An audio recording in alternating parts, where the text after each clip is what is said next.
This is the instructor's introduction to Chapter 23, The New Deal in America. This chapter provides an overview of the causes of the Great Depression, the impact of the Depression on Americans, and how politicians responded to the Depression with a variety of different programs. The 1920s came to a dramatic end with the crash of the stock market in 1929. The causes of the Great Depression included a whole variety of different deep problems with the economy, but the most dramatic beginning was in October of 1929. The stock market prices had been inflated and they slumped down or they dropped suddenly in a dramatic crash. Over $14 billion were lost in the stock market. People rushed down into the streets of New York during this traumatic time. Other causes of the Great Depression, which were probably more important, were existing recessions in farming, mining, and construction, the Dust Bowl, a huge environmental disaster, a giant drought in the central portion of the United States contributed to the problems in agriculture. In addition, in the 1920s, while many Americans were prospering, the rich were becoming richer, the middle class was growing, few people were paying attention to the fact that the poor were becoming poorer. In addition, the banking system was weak, there were few regulations, and banks were frequently going bankrupt. There was overproduction. Factories had become overconfident in the amount that Americans would consume, and they had simply produced too much. And finally, there was an international depression, and that international depression spreads to the United States. Unemployment was, of course, the biggest problem economic problem in the Great Depression. It hit upwards of 40% at the height of the Depression. And the problem with high unemployment, of course, is that if you are unemployed, you have less money, you're consuming less, and when you consume less, then businesses are producing less. And when they produce less, they hire fewer workers. And when fewer workers are hired, unemployment goes up, people have less money, they buy less, less is produced, more people become unemployed, and it's a downward cycle. The personal response to the Depression, although your textbook does not go into this in detail, I did want to mention a few things. When the Depression hit, Americans responded to poverty in a way that we really don't so much anymore today. They blamed themselves for the poverty of the Great Depression. Individuals, when they lost their job, they didn't look at the broader economy and say, well, there are developments in Europe and there was weak mining by the end of the 1920s. They were not thinking about the economy in these sorts of terms. In fact, they didn't understand the economy the way that we do today. And so when they thought, why is it I've lost my job, they blamed themselves. And they had been taught that if they worked hard, if they got an education, if they were opportunistic, that they would be successful. And when they weren't, they first thought, I did something wrong. So there's a lot of blame during the Great Depression. In particular, men suffered from self-blame. Men's role in society in terms of separate spheres, women were domestic, they were to stay at home, whereas men's identity was often very closely linked to the kind of work that they did. So if they lost their job, in many ways it was almost like they were losing their identity. Whereas women equally suffered with poverty, as did children, women still had their role. Even if their husband was unemployed, they still needed to care for the family, they needed to tend to the home, and their job persisted. So the textbook talks about Herbert Hoover and his failure to make any significant shifts to tackle the Great Depression. Herbert Hoover Although he did try some things, he was a traditional thinker in terms of government. Most Americans at the time believed that it was not the job of the federal government to provide for the welfare of its citizens. So it was not something that the government did at that time. It didn't help provide with housing. It didn't provide food stamps or charity. If someone became impoverished in the early 1930s, they did not look to the federal government. They looked to their local governments. And so many people were suffering that the local government simply could not afford to care for them all. So the Depression deepened, and in 1932, Franklin Roosevelt runs for the presidency. And he promises to take leadership, to take charge. He promises, or he describes the nation like a ship that is stuck in a hurricane, and there's no captain. It's just being tossed about at sea. And he says that he is going to be the captain of that ship, and he will guide the nation through this storm. So he promises to provide strong leadership, and he is elected by a broad margin, and he becomes a very popular president amongst Americans. As a quick aside, many Americans did not know at the time, although it's widely known today, that President Roosevelt was confined to a wheelchair.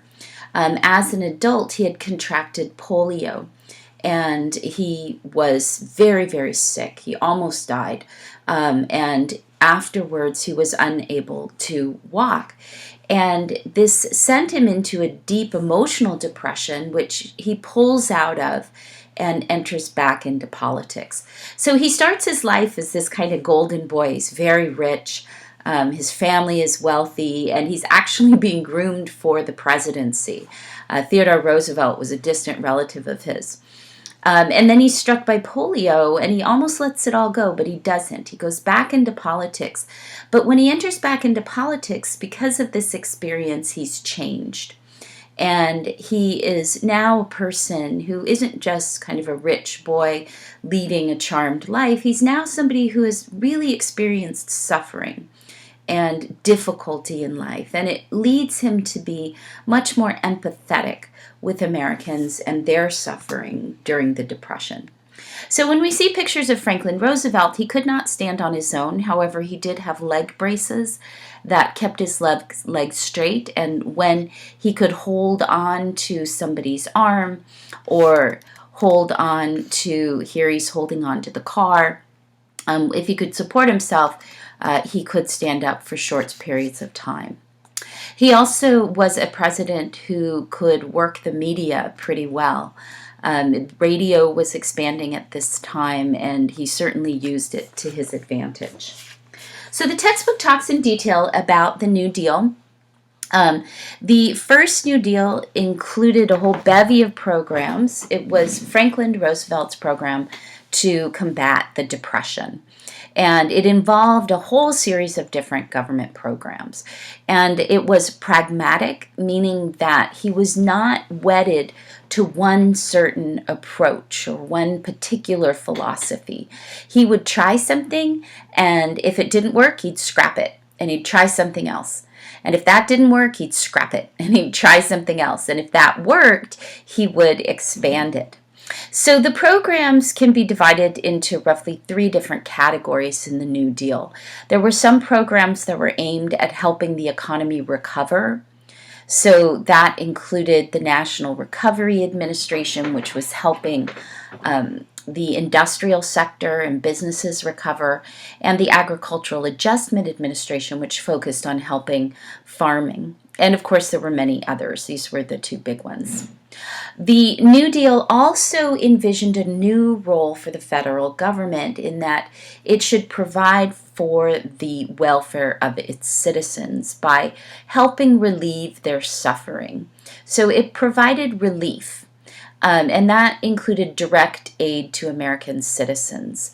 One of the programs, there were many, but one of the programs was the Civilian Conservation Corps, which gave jobs to young people to work on projects in nature. So young people around Los Angeles, for instance, built fire roads up in the Hollywood Hills. They worked on building campgrounds and things like that. And then finally, the third sort of program were geared at reform. And what that means is that these programs were trying to reform or fix the economy so that this wouldn't happen again. Franklin Roosevelt was accused of socialism. However, he was deeply committed to capitalism, and he believed that capitalism was the best system, but it needed repair. It had broken in some ways, and that it needed to be fixed and supported, and that's what reform was aimed at. The Federal Deposit Insurance Corporation was aimed at reforming banks, and it is still important today. It insures your deposits. If you have a banking account, it insures your money that you have in the bank, and it recreated confidence in American banks. The Securities and Exchange Commission was designed to regulate the stock market because the stock market was out of control in the 1920s. And that, of course, still exists today as well. Some of these programs were not popular. For instance, the Agricultural Adjustment Administration, in an effort to try to raise prices for farm goods, destroyed food. So there were images like these of milk being thrown out in the face of really dire poverty and hunger by children. The first New Deal failed to end the Depression, and so the second New Deal was more radical. It was just more like not a whole second New Deal, but like a second wave of the New Deal, which was more radical. The Works Progress Administration was an expansive jobs program in which the federal government created work projects, things that needed to be built and done, and then hired unemployed workers to work on them. So, for instance, the Hoover Dam was constructed as a WPA project. Lots of things in the LA area, the Long Beach Airport, the elementary school where my daughter attended, a lot of the public schools, but also post offices were built. Water projects also were built. Next, Social Security. Social Security was created in 1935 as an entitlement. When Americans blamed themselves for the poverty, they became very ashamed to accept relief or to accept support. So some American families, instead of accepting relief, they preferred to go homeless and to starve. That's how embarrassed they were. So Social Security was a program that was designed to help the elderly. They were the largest group living in poverty. And it was designed as an entitlement, not a charity. So everybody is entitled to receive Social Security. We all pay into it throughout our careers, and when we retire, we are entitled to it. And that was successful in tackling poverty amongst the elderly. And it still is today, of course. Today it is no longer the elderly that are the largest demographic group in poverty. It is now children. Next, the Wagner Act was a federal government program that supported unions. It required businesses to recognize unions, to negotiate unions, and it empowered unions. So here's a poster for the Work Progress Administration, the program that was giving people jobs, and it says on the sign here that it's work relief project number 1, rebuilding the self-respect of 1.5 million American workmen, meaning that Americans really wanted work. They didn't just want charity. Men wanted that identity that they connected with work. So thank you so much for listening, and enjoy your day.